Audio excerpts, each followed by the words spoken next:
how to make a print shop. Let me give you a little history of Burning Bones Press.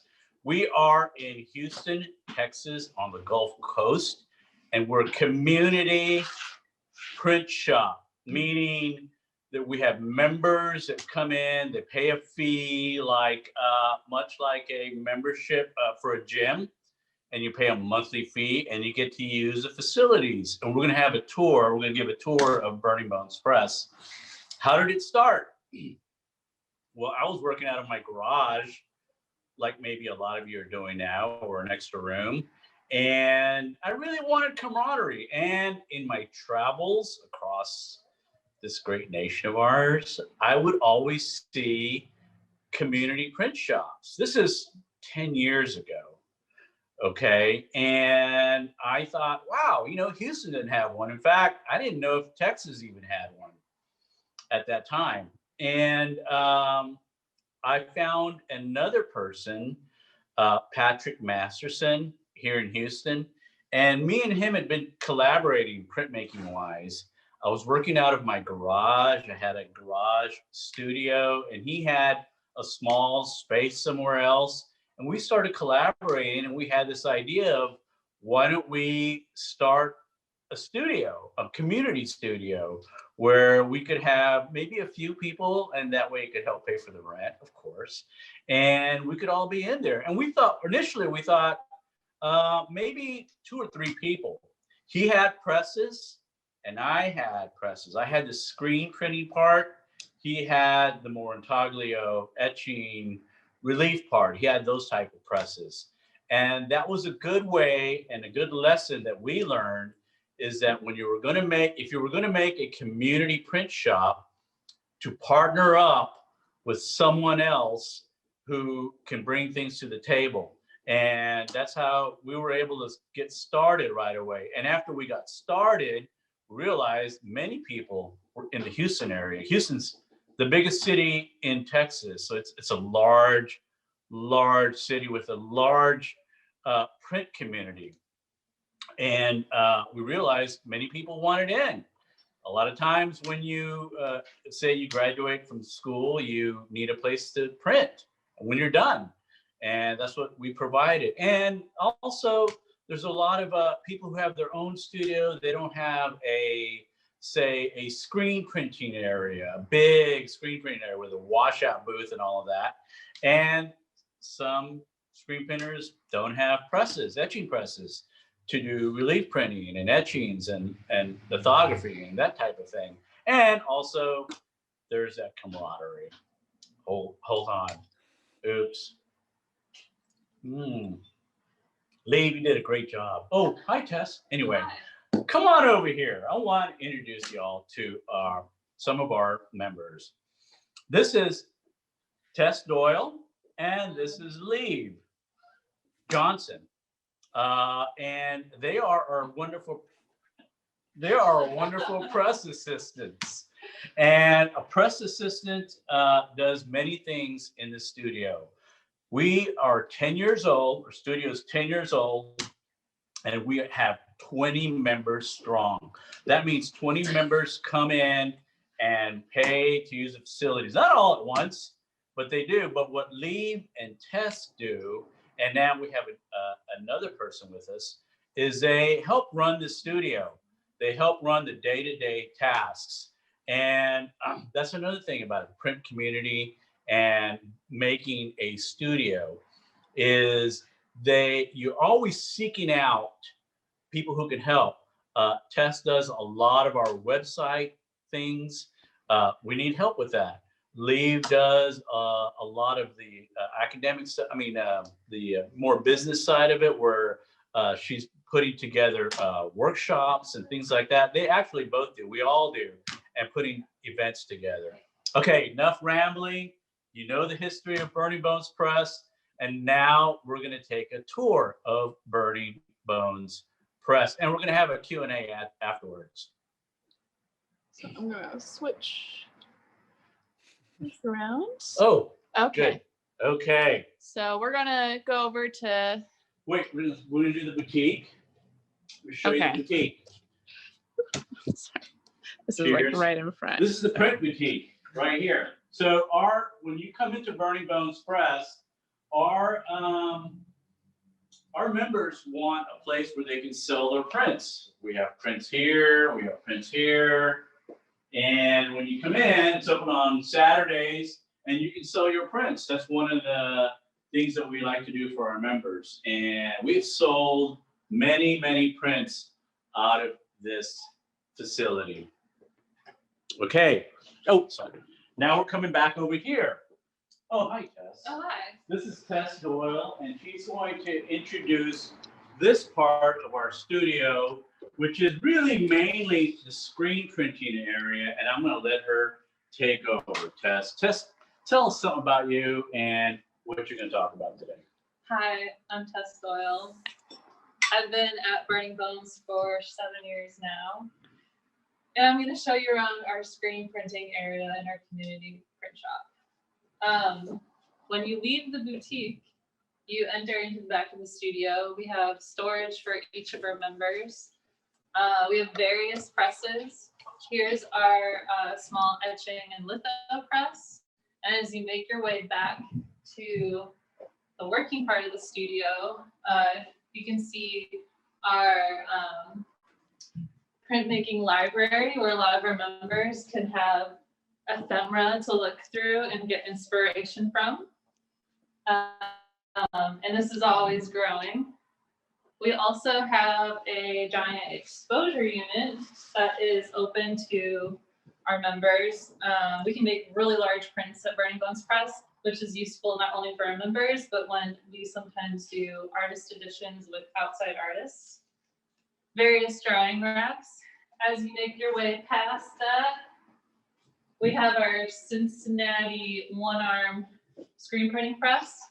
A lot of our members are graphic artists, and especially Carlos. And this is where we edition all of our larger screen prints. So prints for Live Nation, poetry slams in the city. It's all printed off of this press, which is a vacuum press. And on the other side, we have our inking station. So members are welcome to mix new inks, have access to tools, and we have a partnership with Speedball Art Products. So all the inks that we use are Speedball, and same with the tools. And then back here is the rest of the studio. Each member gets free access to large printing screens. Back here is our washout booth. We have our resident Al Pacino in the back, and he's where we wash out screens with. He's playing it safe. But this is our washout booth, so all of our members have access to this. They all work it. We do community mashup prints together. This is the washout booth, nice and fancy and dirty. The gang's all here. Here's our screen printing accessories, and back here is our dark room. Liv's gonna go over all of our presses in a minute, but here's our dark room that all the members have access to, and where we keep all of our hazardous materials. So what's nice about having press assistants and interns is that all of this is taken care of for the members. All of our screens are coded, things are cleaned up, and kept in orderly fashion. I'm gonna hand off the rest of the tour to Liv. Okay. Hi. Oh, that wasn't awkward. So we've got a really large. Who are you, Liv? I'm Liv. I'm Liv Johnson. I'm the other print assistant. I've been here a couple of years now, but we'll talk about assistantships later. But I just wanted to talk about our intaglio and litho area, because this is, kind of mainly where I'm working in. So We have 2 large brand presses, intaglio presses here. We also have a great litho press, as well as a Takach electric press that we'll get to. But all of our presses are here for all of our members to use. We have another exposure unit, mainly for like photo intaglio processes, such as like photopolymer plates and such. Many different areas for members and owners to store their stuff. Moving back to here, we have our rosin box where we can do aqua tints and such. And it gets a little tight back here, but moving back through, we have our hot plate for, you know, sealing rosin for aqua tint and such, wiping plates. We have our area for doing all of our intaglio processes, such as coating things in a traditional way, say like with ball grounds, hard grounds, and soft grounds and such. We also have a setup for doing newer non-toxic processes as well. So we have a setup for doing like airbrush aqua tints and big grounds. And then we have a ferric chloride setup for etching our plates as well. All back here, that perfect ferric chloride setup where everything's orange. And moving back through the rest of the studio, so lots of workspace for you know, inking up your plates, wiping your plates, processing and preparing your plates all through here. We also, I don't know if we showed it earlier, but we have lots of storage space for our members. So we have this area for them to store all of their inks and tools and such. And then we have a whole nother room that's just chock full of flat files for everyone's papers and prints. So this is sort of our main work area. This is our beautiful giant electric Takach press that we have as well. And giant basins for soaking paper, a sink for grinding down our litho stones. So pretty much whatever type of printmaking process you want to do, we have a setup here to enable you to do it. And I suppose we can roll on back to the front and sort of wrap up some other areas. So I mentioned that I started here as an intern. And so we usually have we usually have a couple interns here at a time. Folks who want to come in, learn more about printmaking, gain experience of working in a community print shop. And they help us to maintain the studio, and then me and Tess are press assistants. And so, like Carlos said, we you know, we still help, you know, with like maintaining the studio. We may do some more in-depth projects like organizing or taking care of the equipment. But we also, like Carlos said, help a lot with events, the website, sort of the more community outreach aspects of Burning Bones. All right, we're gonna go to this quick second part. Okay. You guys have a seat over here. So let me change the pinned video. Yeah, we'll switch the angle and I put some chairs here. Can you see me on this one? Have a seat. We lost our margaritas. We have no idea where they are. There's one. That's mine. Is that yours? Where's mine? I lost it somewhere. Okay. So then I'll mute the mobile camera. I have a And question. then Turn that off. Sounded amazing. Can you hear us now? Is that one on? wait, let me Going on? do this. Remove pin. Can you hear us now? Yeah. Okay.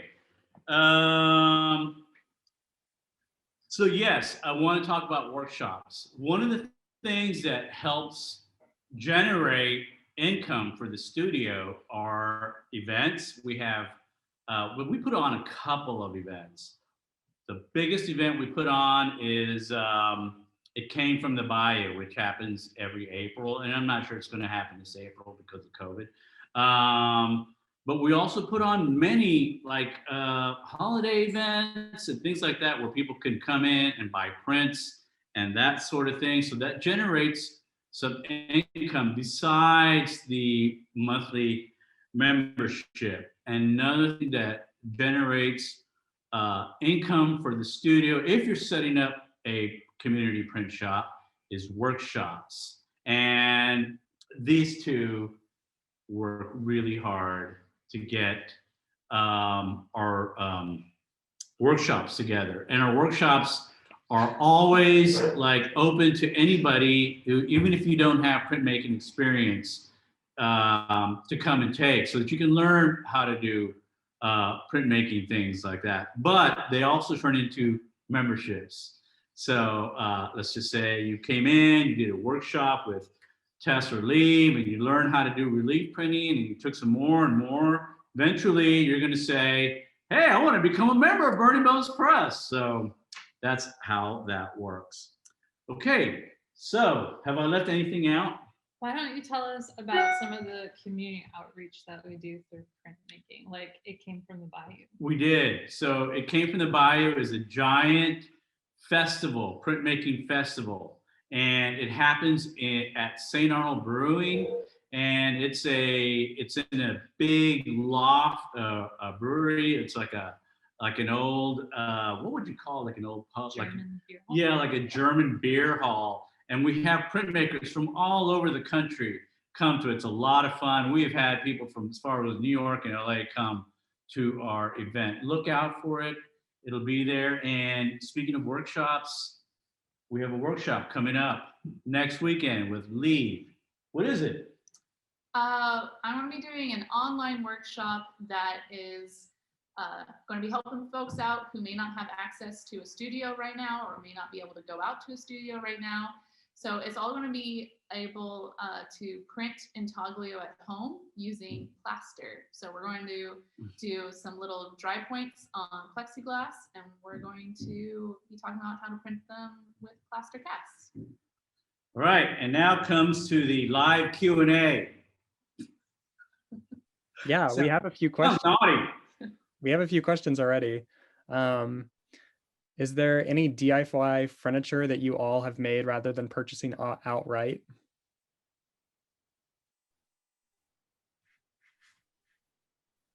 Oh, no. I'm sorry, is there what? Furniture. Oh, yeah. So everything we've done in our studio has been by trade. So when you're starting off a printmaking studio, it's best not to give out funds because you don't have any funds. You want funds coming in. So we have traded from a lot of our equipment. We had a person that just wanted to come in and do a few things in our studio, and in return, he would build the tables. So that's how all of our tables were built, by trade. Also, everything we got at the beginning, we bought a lot of equipment. We bought through, what's that called? It's not eBay. I forget the name of it, but Craigslist? what? Craigslist. Craigslist, that's it. We went on Craigslist, and there was many things to be found. In fact, some of our big racks were given away. And once people found out that we were a community print shop, it just like people just wanted to give us things. Hey, I got this old press. Can you guys use it? Yeah. So that started the ball rolling. Always trying not to put our money out, because we need money coming in to pay for rent and pay for equipment and pay for all the other things that we put together. But trade is how we got a lot of our equipment.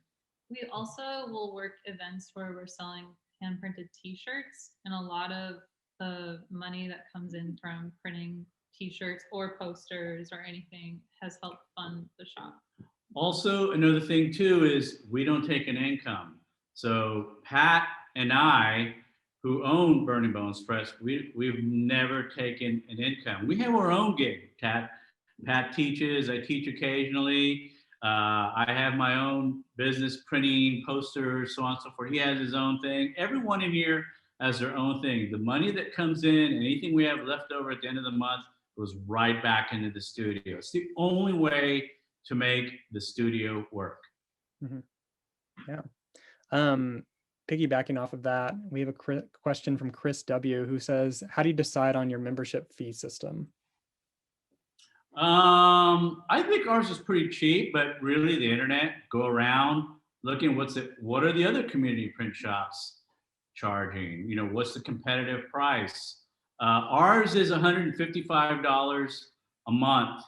And that includes everything. I mean, 24-hour access, a key, you get a flat file, you get bins to store your stuff, and you get the camaraderie of hanging out with everyone and learning and that kind of thing. And I think it's a pretty good price. Mm-hmm. Yeah, someone wants to know what your member turnover is like on average. I don't know. That's a good question. I'd say we've had some members have been with us for 10 years. We do have the occasional students that just want to be here for the summer. So they'll come in. Houston's a big oil and gas energy place in Texas. So occasionally we'll have people that are coming in from another part of the world, I'm sorry. And they're printmakers. And their husband or wife or whatever, or their job has brought them to Houston for a couple of months. They want to do that there. And then we have people that just want to try it out. It's not for them. And they go on to try something else. So we also offer open studio Saturdays once a month. So people who have taken a workshop with us, if they want to give it another go to see if they're really into the process, they're welcome to pay a fee and work in the studio on Saturdays for whatever month they choose. We've had also a lot of our interns that have been in here. They've gone on to do great things at universities across the country, and we can't do it without them. Someone wants to know, are you currently accepting intern applications?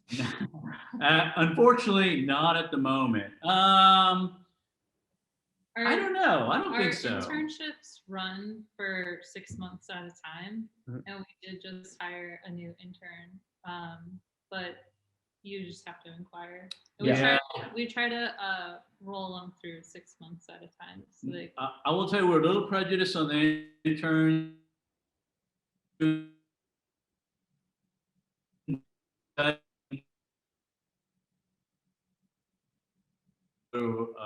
A real deal print shop and get away from school and see how they do it there. We're like a lot of print shops. We don't pay our interns. So a lot of the major printmaking studios don't do that. But in return, you get to be in the studio, you get to have access, 24-hour access to the studio, and you get to learn maybe some techniques that you're just not going to learn at school and be around that type of thing. You'd have to move to Houston if you're from out of town. We've had many people come from out of town. And yeah, both of these people. And I've even stayed in Houston, so. Yeah. We have a question that's kind of more nitty gritty from Brock that says, would love to know what safety contracts and guidelines you enforce for workshop participants or members. Well, right now we have, because of COVID, I know we're not wearing our masks, but hey, cheers. We have, a lot of the times, our workshops tend to be non-toxic.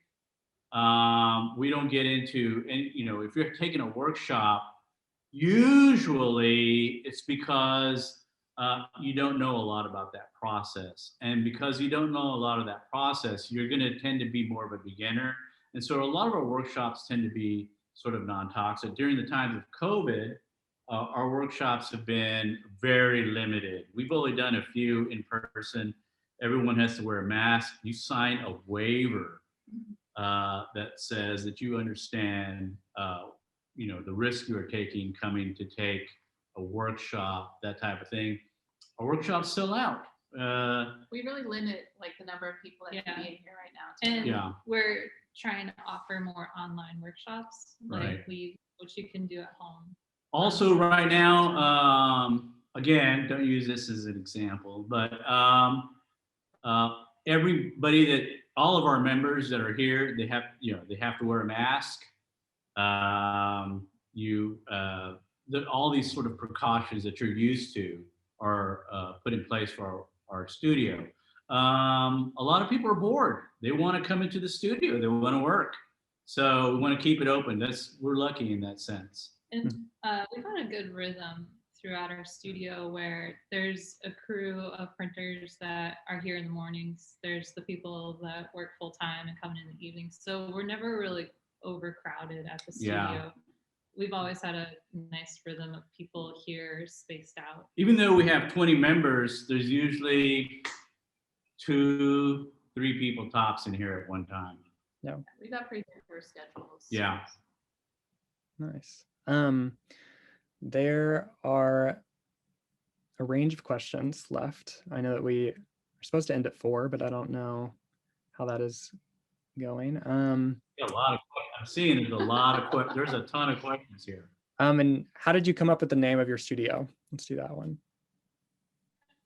Well, when we first started, I'll try to make this real quick to the next question, but when we first started, we wanted to just be bare bones studio because we didn't have anything. We just had a few presses. And one day we were just talking about how much we were working in the studio and, our bones were burning. Yeah. So we call ourselves Burning Bones Press. I know that sounds dumb, but that's how we came up with it. And a few margaritas. And you may have noticed that our catchphrase is "Pleased to meet you." We're big Rolling Stones fans here, and that's one of the lines in Rolling Stones, and it just all fits together. Yeah. Sorry. There's a question. Can you talk about the logistics of opening up, like finding a building, insurance, taxes, etc.? Well, I mean, it's all the same thing. I mean, like any other place that you rent out, you got to sign a contract. We've been here 10 years. Our landlord really loves us. It's switched. Actually, we had an actual person that was our landlord, and now it's switched to some company 2 or 3 times that's out in Dallas or somewhere else. And I think when you moved into the neighborhood, it was a fairly yeah, that's the other thing.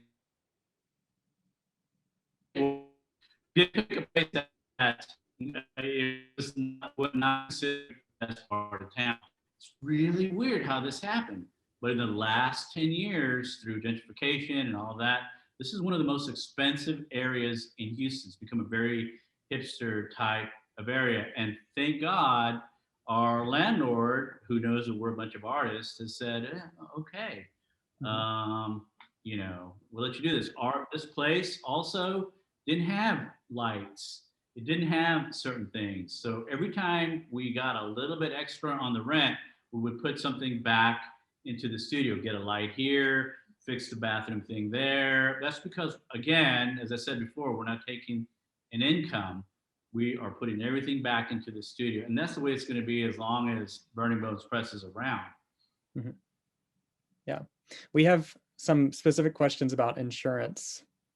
Do you have liability only? Oh, okay. So yeah, we do. We do have an insurance.